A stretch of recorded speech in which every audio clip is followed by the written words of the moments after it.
Good afternoon to everybody. We've been waiting for this moment for quite a while. It has finally arrived. It is indeed our singular honor to welcome you, Vice-Chancellor of the University of Johannesburg, Professor Iron Rensburg, His Excellency, Dr. Mohamed Elbaradei, Advocate Max Bokwana, CEO of the Thabo Mbeki Foundation, members of the UJ Executive Leadership Group and your representatives, members of the Diplomatic Corps, Mr. Gilbert Mamoboleng, representatives of civil society, distinguished guests. A special word of welcome this afternoon to all our students. When we approached Ambassador Elbaradei to grace us with his presence and spend some time with us, His Excellency laid on one condition. He would like to engage with students. Now you know, of course, what's coming later during the Q&A, right? The students should consider themselves highly encouraged. Senior members, I'll call on you as needed.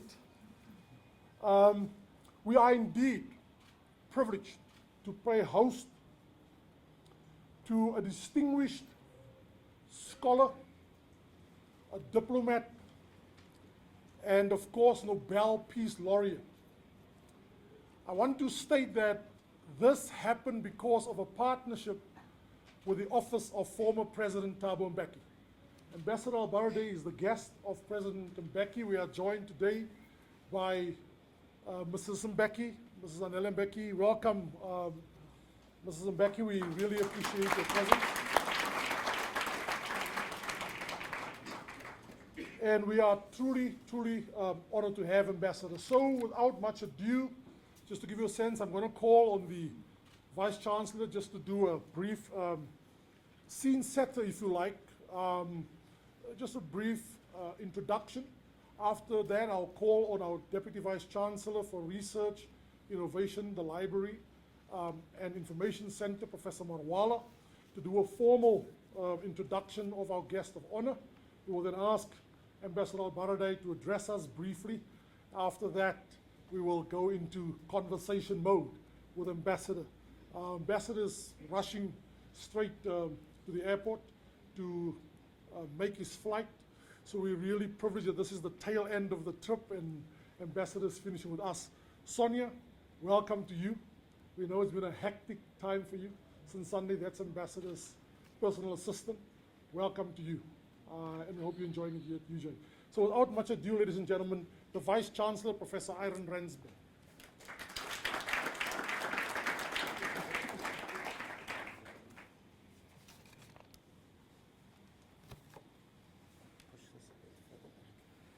Good morning, colleagues. Good. I'm just checking you. Just checking that we're all together because you've been really patient. Let me also begin by extending a very warm welcome to each one of you. It's a real privilege. It's a great honor to host you. And of course to our partners in the Thabo Mbeki Foundation, our colleagues, it's really to also extend a warm welcome and of course to extend our hearts to you as we extend our hands. So Ambassador Elbaradei, it's indeed a great honor. And so let me begin by saying how honored and privileged we are to host you.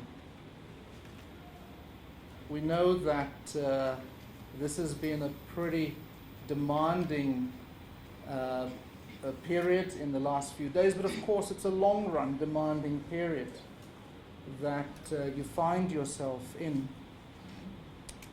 And so indeed we're greatly honored and privileged to host you. Indeed, as we will learn, those of us who have not Googled or have not been impressed in the years since the and before the Nobel Award, your reputation precedes you. And so you elevate our shared humanity here today at the University of Johannesburg. And so as we reflect on and dialogue, bring that dialogue to a close during this Africa Month, which is a particularly different kind of Africa Month for us here in South Africa, I share with you some of the remarks that I made last night when we hosted with the Industrial Development Corporation and the Minister of Economic Development, Economic Policy, Minister Patel, when we hosted our Africa Day conversations, in particular by looking at the cut, the economic integration cut across our continent. I observe, as I do now, that it seems to me that at the same time as our continent's economy takes center stage in this, the 21st century, and as our planet's imperil deepens, our present and future state seems far less clearer, far more murkier than I believe we think it to be the case. And that this will require deliberative and thoughtful deconstruction of our experiences, beginning with deconstruction. In order for this anxiety to be alleviated, and for deliberative and thoughtful action to flow freely, like water, across state, society, capital, and our apex institutions such as our universities. I make this remark because all of the evidence in front of us,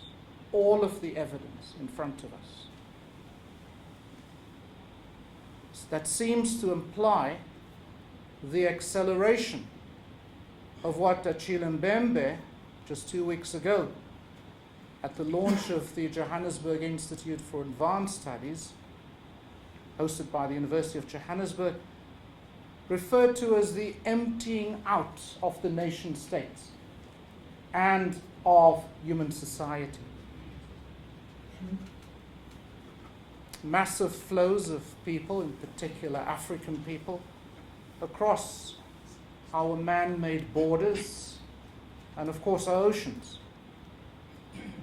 And of course accompanied by xenophobia, which is intensifying, deepening food insecurity, massive and unabated urbanization along the dominant path that is high income, resource intense, and delivers results of inequality, deepened inequality. Deep concerns about energy production and supply pathways. South Africa, for example, as you're aware, Ambassador, is giving serious thought to investing 1.3 trillion rands in nuclear energy. So on the one hand, nuclear energy-driven development paths, on the other hand, still the fossil fuel-driven development paths. We observe economic growth with our jobs. We observe deepening poverty and widening inequality. We observe deepening and widening gender inequality. We observe wider-ranging wars now extended from the traditional source of control over states and resources, for example, to a new epoch of pseudo-religious wars. We observe a new scale of wider and deeper corruption and greed within state capital and society. We see deeper and wider scales of climactic and human-precipitated disasters. We see our states becoming weaker and weaker in terms of their capacity to respond dynamically and effectively to these new challenges. And resultantly, we observe more and more predatory and parasitic behavior. Just in our domain of universities and colleges, it's striking the rise of the for-profit school, college, and university across our continent. And so this emptying out of the nation state and of human society is neither predetermined nor is it inevitable. And far greater effort must be expended to imagine, to reimagine, to construct, to reconstruct an alternative future. It's also self-evident that nation-states will struggle on their own to cope. Let's even deal decisively and successfully with this avalanche of challenge. And that region and continent building must occupy a far higher place in our thinking and in our action. Equally self-evident is that following an alternative low-resource, intense, lower income, and an egalitarian development path is now far more urgent than ever. And that this is no longer a matter of ideology or ideological fit or preference, but one of securing the planet for the future. And so it's self-evident that more must be done on the reflection, the theorizing, and the dialoguing of an inclusive and a prosperous Africa and the world. And this University of Johannesburg sits at the center of efforts on this continent to establish epicenters of critical thought and of critical reflection, such as the Johannesburg Institute for Advanced Studies, which is future-oriented, rethinking the future, reimagining the future, as well as the Institute for African Thought and Conversation, which will be an important epicenter, indeed a pinnacle point, for Africans to reflect together with Asians, and Europeans, and with Americans, North and South, and those in Oceania on the future of Africa in the world and the world in Africa. Equally important is the NRA chair here in international and African diplomacy. More must be done to nurture intellectuals, policymakers, and leaders and managers in public administration and in the private and community sectors who are deeply aware of and concerned about securing our planet for the future, and who reflect in this in their thinking, in their behavior, in their stewardship, and in their conduct.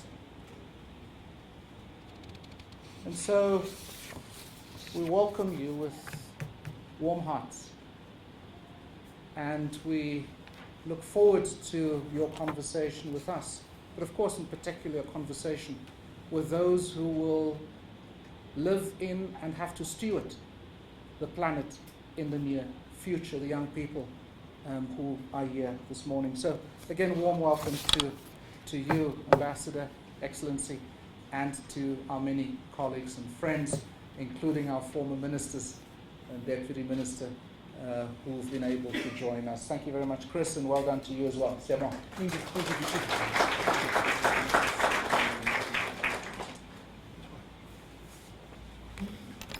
Thank you, Vice Chancellor. Thank you for that excellent scene setter.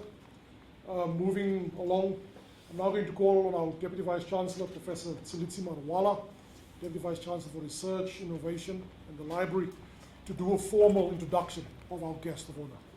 Professor Marwala. Good afternoon. It is indeed my pleasure to introduce His Excellency Dr. Mohamed Elbaradei.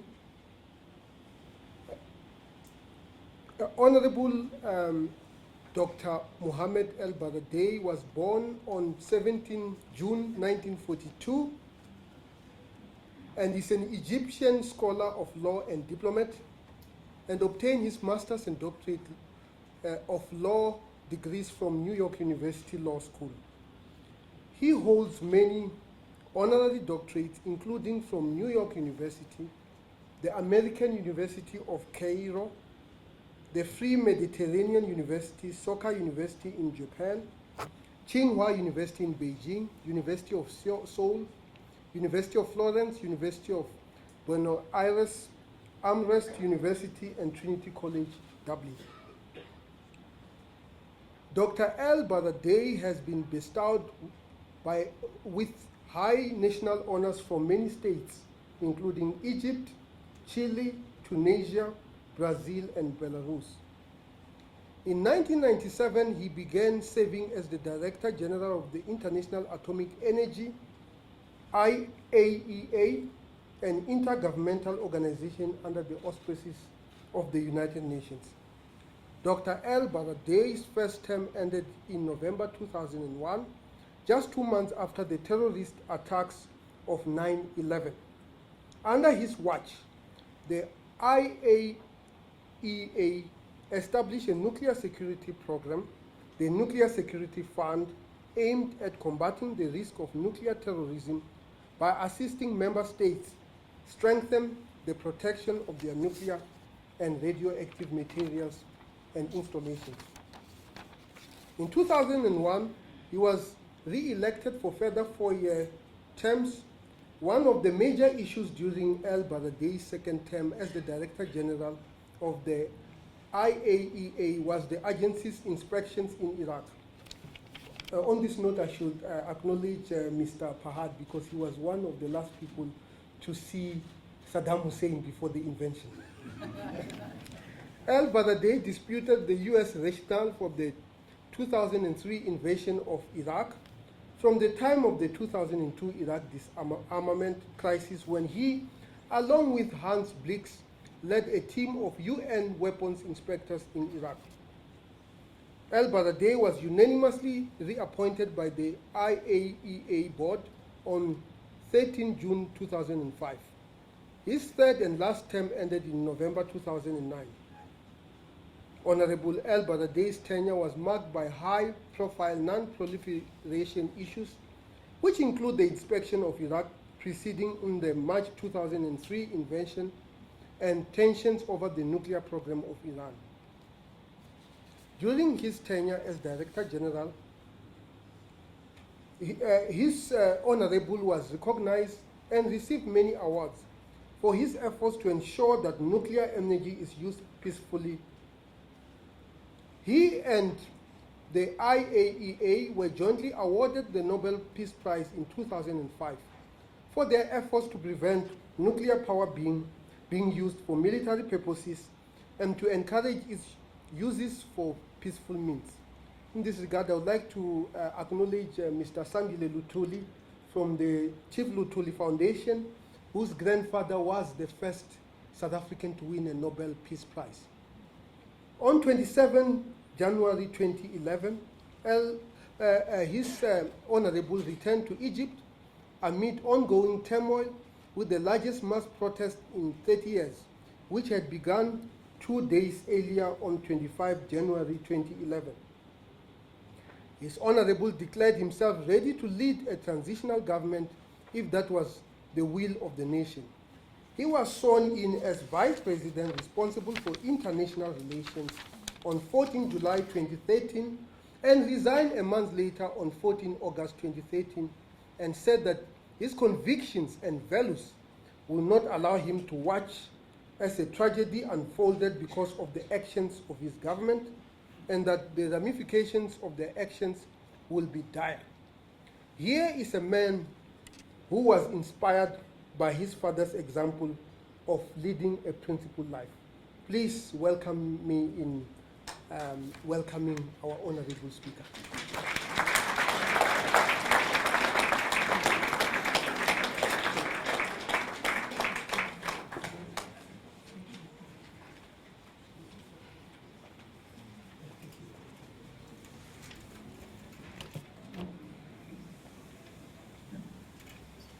Well, Vice Chancellor, friends, brothers and sisters, it's clearly a pleasure for me to be here with you this afternoon and to share with you some of the concerns I have, you have, about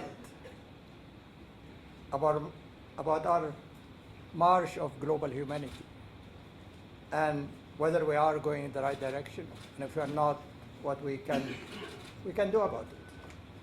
Particularly the young generation, because you are the future, and you are the ones who are going to make all the difference.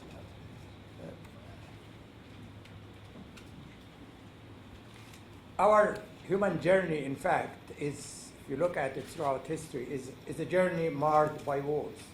You know, since recorded history, you know, we have managed to kill ourselves, each other, you know, in every possible way, under every pretext. It's a religious war, it's ethnic wars, it's racial wars, it's whatever. But it has always been a war interrupted by a short spell of truce, peace, whatever, and then back again to. And this is our record. We tried in every different ways to see how we organize ourselves in terms of social units. So we had the city-state during the Athenian time, and even then, you know, as you know, Athens and Sparta, you know, got themselves again, you know, fighting each other. And then we went into empires, you know. Then we went into the city-state, you know, again trying to think that maybe we can live in peace under the city-state. Started with the Peace of Westphalia and the Congress of Vienna in 1850. But yet we haven't really managed somehow, you know. Managed to do what? Manage not to kill each other, which is not a great ambition, and manage to enjoy what we are entitled to as human beings, which is human dignity, you know. And we call it democracy, we call it freedom, liberalism, whatever you call it. I call it human dignity. That you wake up in the morning and you have enough to eat, enough food on the table, health care, education, you know. You have the freedom of expression, freedom of belief, freedom from fear. I mean, this is all I think we're all about, you know. We need to have a decent, peaceful life with the space that we can fulfill our abilities, creativities. We haven't been able to do that, which is terrible, because again, if I look at the European history, you know, since it started since the 14th century, you know, side by side, you know. In 14th century, started with the Renaissance.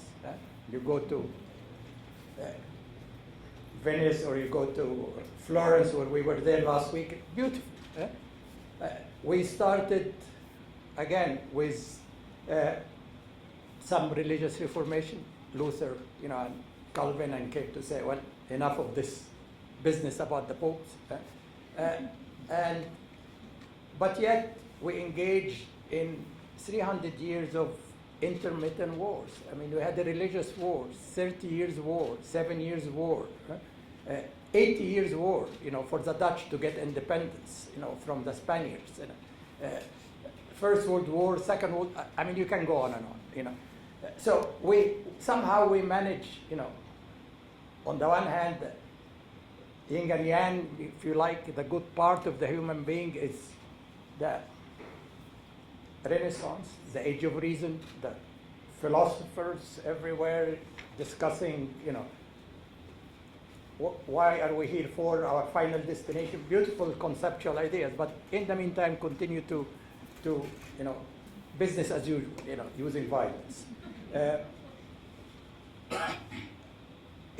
For Europe, it took 300 years, you know, of primarily a bloodbath, you know, until we realized that after the bloodbath, you still have to find a formula to live together. You know. And what you see today in Europe, for example, is the result of 300 years of learning painfully, you know, through blood, that violence is not the way. Violence, in fact, begets more violence.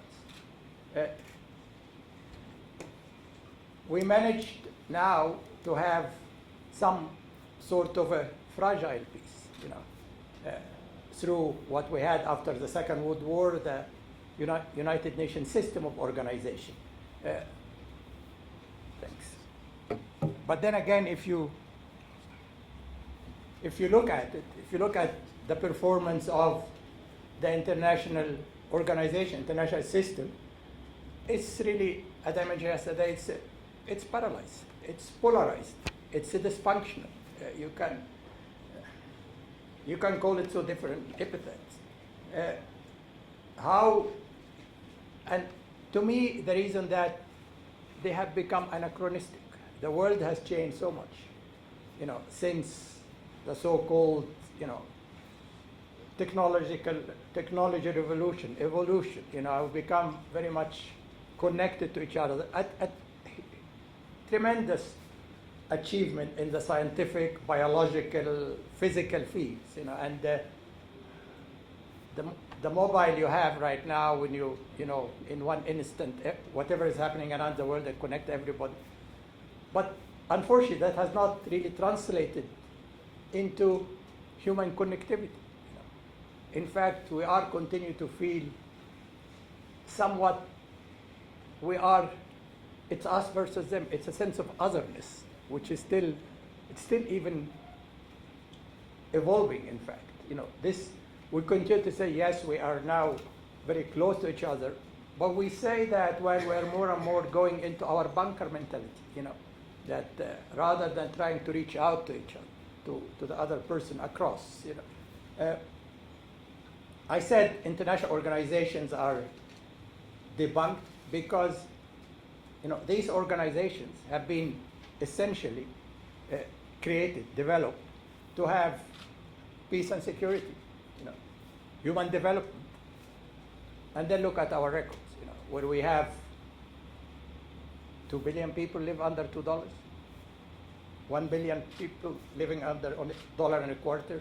Half of them are in Africa. In fact, half of Africa, if you make the math, live under $1.25 per day. That's really where we want to go. If you want to see violence, you can go through a whole record of violence. 1 million people in Rwanda, a few 100,000 in Darfur, in everywhere, people are dying. Even now in Syria, 250,000 people. Congo, the Congo in 10 years, 5 million people died, got slaughtered. 5 million people. Forget it that, of course, we don't cover that because they are dying somewhere which is not really at the center of the media. But the international community is basically, if you look at international organizations, are simply wringing their hands. They're completely polarized. If you look at the Security Council, nobody really, I don't want to say that, take it seriously, because in most issues, they are blocked on geopolitical grounds, not at all on human solidarity issues, not at all what do we do to save lives. That's not really it. If you take Syria, for example, today, as I said, 250,000 got killed, 3 million people are out of the country as refugees, 6-7 million people are displaced within Syria. And you ask yourself, what have we done? Zero. Seriously, zero. Not even have peacekeeping operations. So we are not really doing great, as I should say, either on the poverty issue, which I always say, if you really want to know where we are, you have to start from poverty, because poverty is usually accompanied by a lack of good governance. It's accompanied by a sense of marginalization, by anger, and it usually ends with civil strife and conflicts. You can see, I think, like 15 years ago in a study, out of 13 million people who died, 9 million of them were in Africa. So there is a clear correlation between poverty and violence. And you obviously can see that until today. When you see how many extremist groups are active on the continent. They are hiding behind so-called religion, ethnicity, race, nationalism, whatever. it really to me is anger. It really to me is people are losing hope. People need, in my view, people ask me, why do we have that? And I said, give these people a future. Give them a sense of dignity. Give them a reason to look to the day after. A lot of these ideological differences, religious differences, will evaporate. If people start to think whether I'll be able to take a holiday, whether I'll have a job, a lot of that will just, be thrown out of the window. I mentioned something again on security because we were able, again, to kill millions and millions, but somehow we managed to survive. But right now, I think if we go into one of these big wars, we might not survive. And Mr. Fahad, I think we'll know that that 25 years after the end of the Cold War, where we're supposed to, people talked about the end of history, that triumph of capitalism and all that sort of stuff. We still have 16,000 warheads, nuclear warheads on the planet. 16,000. And you ask me, you wonder, if that's the kind of peace we would like to have, if that's the kind of security system we would like to have. 16,000, 2,000 of them are on so-called high trigger alert, 4,000 of them are deployable. High trigger alert means that if you get a report of a nuclear attack, you probably have half an hour to respond. It could be misfunction, computer error, unauthorized use, but you can end up having a nuclear holocaust. You can end up, as Rajiv Gandhi once said, having a planet that we do not know any longer. Barack Obama in 2009 even said the same. Once you have one nuclear weapon launch, you do not know where it's going to start, where it's going to end, and that could be the end of humanity as we know it. Why do we continue to rely on nuclear weapons? And what's worse, why do we continue to have this system of haves and have-nots? So we have like 9 nuclear weapon states who possess nuclear weapons. We have like another 20 countries who are members of NATO, have a special security alliance, who are sitting comfortably under what they call the nuclear security umbrella. So they are the privileged few. And telling everybody else you cannot touch nuclear weapons because nuclear weapons are bad for you. Nuclear weapons are threat. So if nuclear weapons are threat, why are you keeping nuclear weapons? You committed yourself, the nuclear weapon states, in 1970, 45 years ago, to get rid of nuclear weapons under the Non-Proliferation Treaty. Which is the bargain was, if you don't have nuclear weapon, don't make it. If you have it, you get rid of it. People did not make it, hopefully. Everybody now subscribe to the commitment not to develop nuclear weapons. A couple of countries tried to cheat it, like Saddam Hussein and other, but in the main, everybody is under the umbrella of the Non-Proliferation Treaty. And yet again, the weapon state did not make good in their commitment. And not only that, if you look at them, all of them are modernizing their nuclear weapons. Not only they did not try to even go into nuclear disarmament as they promised, they're modernizing. The US is going to spend $1 trillion, I think in the next 30 years, modernizing their nuclear weapon arsenal. And everybody else is modernizing. So that's a security system we have. As I call it, it's a security system. It's a Napoleon the Pig security system. Some are more equal than others, basically. And is that sustainable? And this is the question I address to the young people. If that's a sustainable system, do you want to live under that security system? Do you want to continue to live in a world which is marred by obscene inequality? And it is not, to me, the inequality is not simply an ethical issue. It's a question of survival. Nobody is going to be quarantined not a single region is going to be able to be isolated. We have seen that in Charlie Hebdo, we have seen it in Madrid, we have seen it, you have seen, that it comes to haunt you, Once you leave that situation, these horrible inequalities to fester, when people feel they lost any hope, then there's no walls. It is sooner or later is coming to catch up with you. So again, I say, for the decision makers, it is not an equality issue. It's a survival issue. But again, I look at sanctity of human life, which we all talk about. Do we really care about? Do we put equal value on equal lives? I mean, that's a question. As I mentioned, for example, in Congo, 5 million people.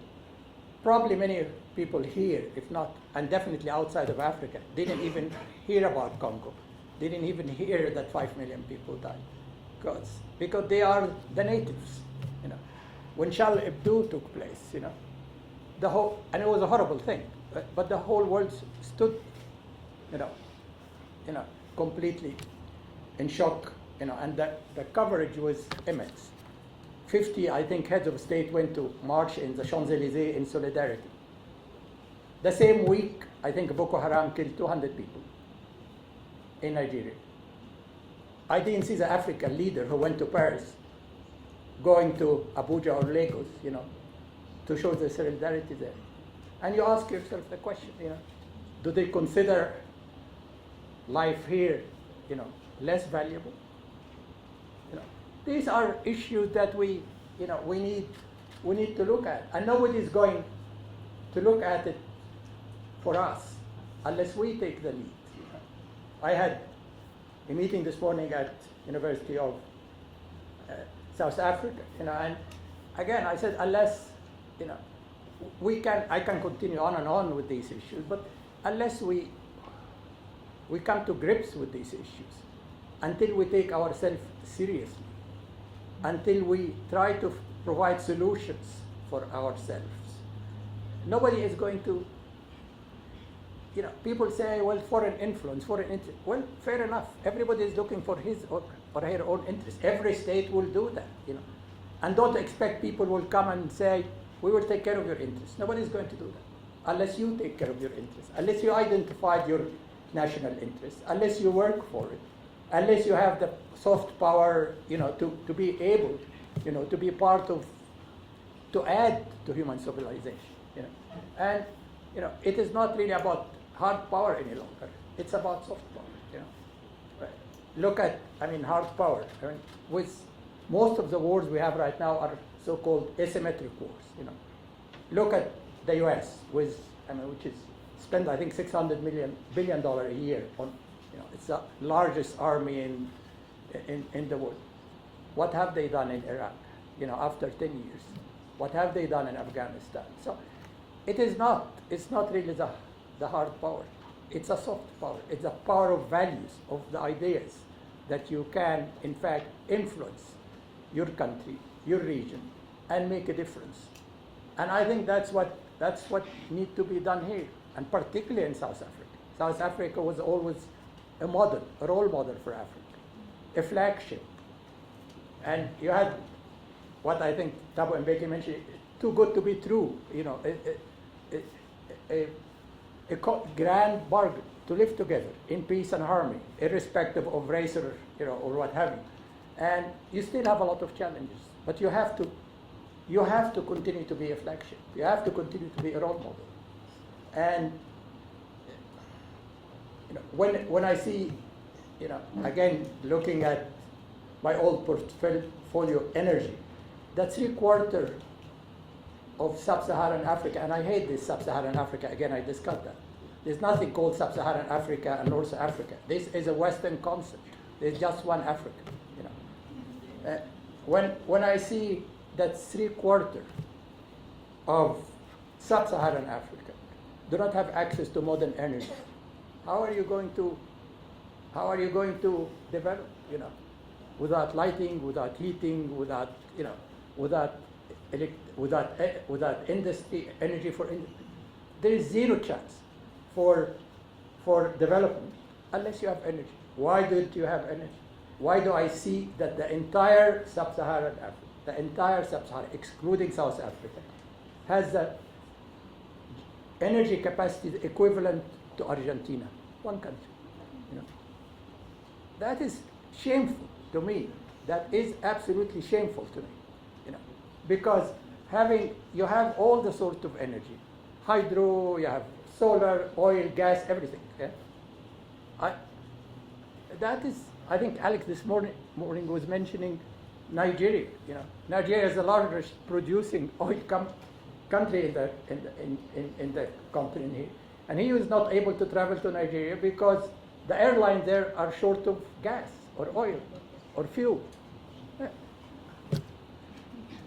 So we cannot be taken seriously with that. Seriously, you know, I mean, people will not take it seriously. Even at best, they will feel sorry for us. But unless we take charge of our life, and here again, the key is empowerment. People make the difference. It is not any longer about chiefs. It's not any longer about a leader. You know, gone are these days. It's a question of pluralistic society where people are empowered. You know, we have gone through many years. I mentioned this morning again, where the foreign colonizer was replaced by a homegrown dictator. You know, yeah. Thank you very much. It's even more painful, you know, to have one of your own, you know, oppressing you. Yeah. So we need to start, you know, bringing all these issues to the fore. I mean, primarily poverty. Poverty is absolute, you know, something we need to combat, you know, by every possible way, and it's not difficult. Creating jobs, creating, you know, economic development, and making sure as we develop, there is sense of equality, there is sense of equity, that you cannot end up, as we are going to end up globally next year, that 1% next year, in 2016, 1% will own as much as all of us. That is the kind of sustainable world we are developing. 1% will own as much as all of us. And we continue, as I said, to, you know, have, you know, Africa and, you know, emerging Asia living in total, absolute poverty and misery. You need to empower people. Education is absolutely key. There is no other hope without education.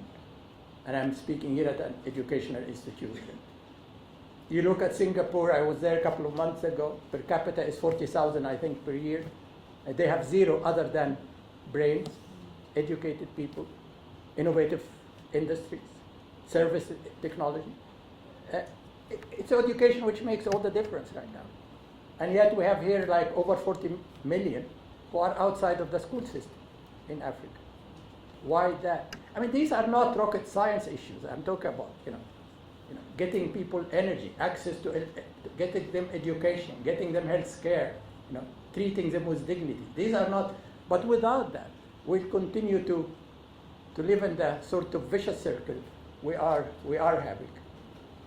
Are we cooperating with each other? I mean, we have, I think, 8 economic communities in Africa, but they're all on paper, pretty much. You know, are we trading with each other?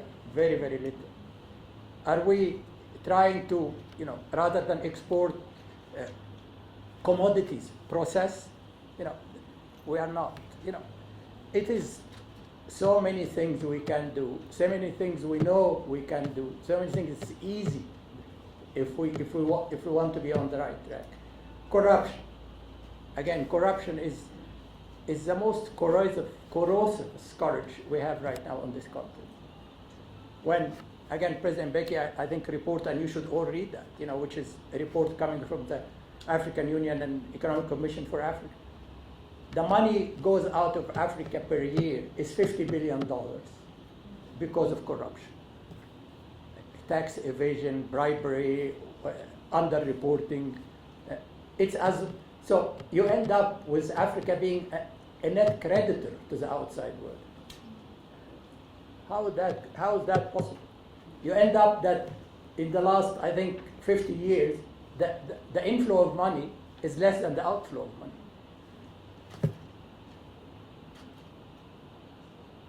We can, I could have been standing here and saying, singing the praise of Africa and saying, that's easy, But then I will not be honest with you or with myself, I mean, being honest with each other means that we have to address the issues we face, that we have to worry about the people, here and everywhere else. So, for climate change, again, maybe I endorse climate change. Again, I mean, if we are not, God forbid, go into a nuclear holocaust, we are going to destroy our planet through climate change. Have we done anything about climate change? Since 1992, I was giving a talk on energy in London just before coming here, and I was horrified to see. It's all empty talks. Since 1992, we have the Framework Convention, we have the Kyoto Protocol, we are going to have a Paris conference in December. Is anybody really committing the state, to establishing a target and committing, a serious binding commitment, to avoid the rising in temperature, which we all know will end up with, some of the islands here around us will disappear, the glacier will melt down, disruption of the climate will be horrified from extreme cold, extreme heat. We all know that. Everybody knows that. Everybody agrees with that. But is anybody ready to do anything? We still have one of these same sterile discussion, to my mind. The developing countries say, well, it's not our issue. We first need to industrialize before we deal with the climate. Fair enough, but they need to do something. Yeah. And the developed countries, of course, are worried about it, but are they able, the leaders are able to do anything? If Barack Obama will propose something, the senator from Iowa will say, well, I would lose 10 jobs, so I am opposed to climate change. That's how blinkered we think. That's how blinkered we think. But with this blinkered thinking at all levels, at all issues, I keep saying we are all going to sink together.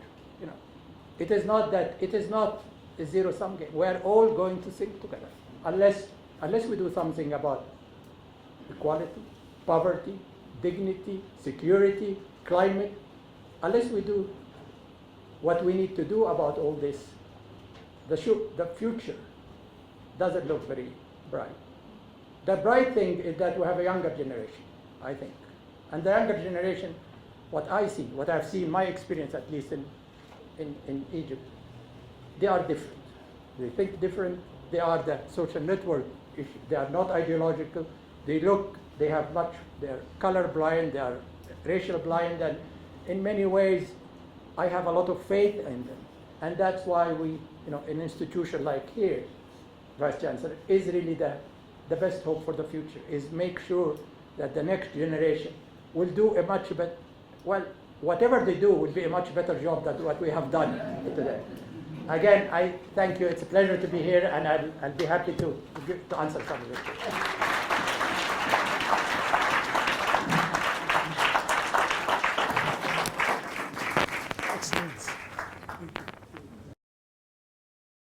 The University of Johannesburg.